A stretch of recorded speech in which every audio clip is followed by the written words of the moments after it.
नमस्कार, माझे नाव आरुषी प्रकाश देवरे. आम्ही इयत्ता 8वी ब च्या विद्यार्थिनी.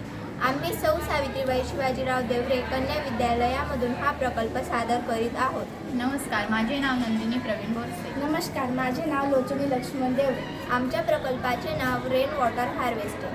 पावसाळ्याच्या दिवसात आमच्या लक्षात आले की पावसाचं पाणी मोठ्या प्रमाणात वाया जातं आणि ते वाया जाऊ नये म्हणून आम्हाला हा प्रकल्प सुचला आहे.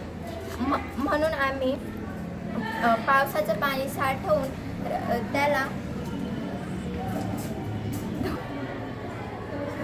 पाणी साठवून ते शुद्धीकरण करून आपण शेतातल्या पिकांसाठी देऊ शकतो आणि त्याच्यासाठी आम्ही हा प्रकल्प बनवला आहे.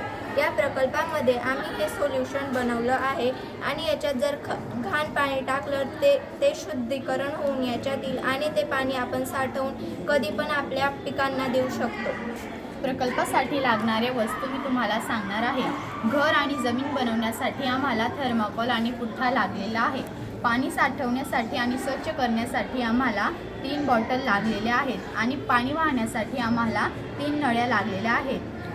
पाणी स्वच्छ करण्यासाठी आम्ही बारीक दगडं, जाडे दगडं, बारीक वाळू, कोळसा आणि कापूस घेतलेला आहे आणि शेतातील पिकांसाठी आम्ही गवत घेतलेलं आहे आणि हे सगळं सजवण्यासाठी आम्ही डेकोरेटिव्ह वस्तू घेतलेल्या आहेत.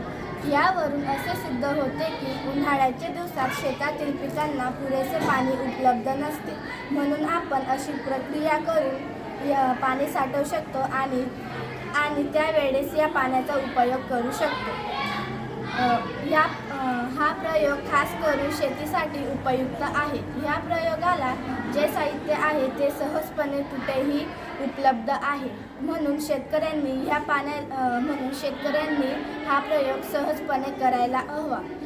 पाण्याशिवाय आपण जगू शकत नाही, म्हणून आम्ही हा प्रयोग तुमच्यासमोर सादर करत आहोत. धन्यवाद.